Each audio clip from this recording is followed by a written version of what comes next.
Hello बच्चों, let's read the question. कह रहे which of the following is a disproportionation reaction. इन चारों में से कौन सी एक डिस्प्रोपोर्शनेशन रिएक्शन होगी। डिस्प्रोपोर्शनेशन रिएक्शन कौन सी होती है?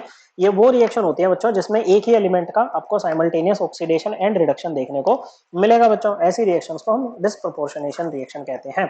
ओके बच्चों, तो ऑक्सीडेशन का मतलब ऑक्सीडेशन नंबर का इंक्रीज होना और रिडक्शन का मतलब ऑक्सीडेशन नंबर का डिक्रीज होना। अब जैसे Cu2 है, ओके बच्चों, ऑक्सीडेशन नंबर होता है किसी भी कंपाउंड में एक एलिमेंट पर आने वाला वो चार्ज जो उसके ऊपर तब आएगा जब कंपाउंड के सभी बॉन्ड्स को माइनिक मान के तोड़े बच्चों।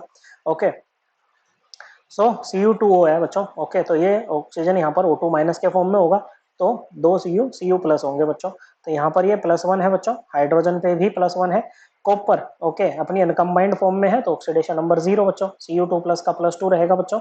और H2 में ऑक्सीजन -2 होता है, हाइड्रोजन +1।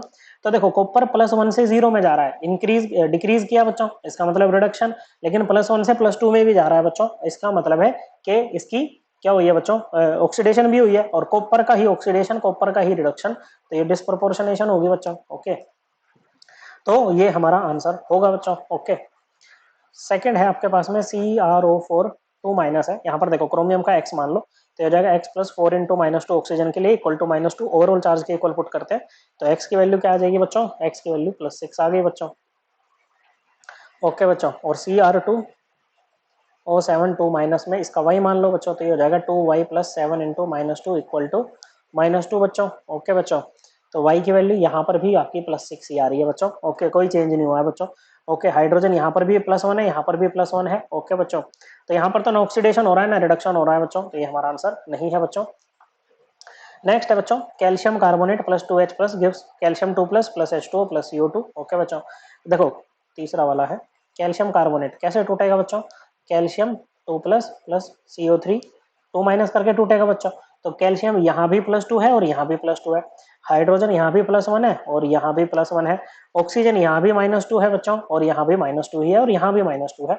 अब आप क्या करो, CO3 2 माइनस में इसका Z मान लो कार्बन का, ये हो जाएगा Z + 3 × -2 equal to -2। Okay, Z की वैल्यू +4 बच्चों। ओके, CO2 में A मान लो कार्बन का ऑक्सीडेशन नंबर, ये हो जाएगा A + 2 × -2 इक्वल टू 0। तो A की वैल्यू +4, ना कार्बन का चेंज हो रहा बच्चों, ना ऑक्सीडेशन हो रही ना रिडक्शन हो रही बच्चों, काटो इसको। ओके बच्चों, अभी देखो आपने निकाला Cr2O7 2 माइनस में कितना होता है बच्चों, ये +6, OH माइनस में ऑक्सीजन -2, हाइड्रोजन +1। CrO4 2 माइनस में अभी आपने देखा था बच्चों कि क्रोमियम का कितना है, क्रोमियम का है +6, ऑक्सीजन -2। ओके, यहाँ पर भी ऑक्सीजन -2, हाइड्रोजन +1, ऑक्सीजन -2, किसी का भी ऑक्सीडेशन नंबर चेंज नहीं हुआ बच्चों, ना ऑक्सीडेशन है ना रिडक्शन है, तो डिस्प्रोपोर्शनेशन की तो बात दूर है बच्चों। So correct answer will be option 1। और डिस्प्रोपोर्शनेशन रिएक्शन को हम बच्चों अपनी क्लास 11th की NCERT से रेफर कर सकते हैं। Chapter number 8 redox reaction, page number 264। Correct answer option 1। I hope आपको एकदम क्लियर हो गया होगा। थैंक यू बच्चों।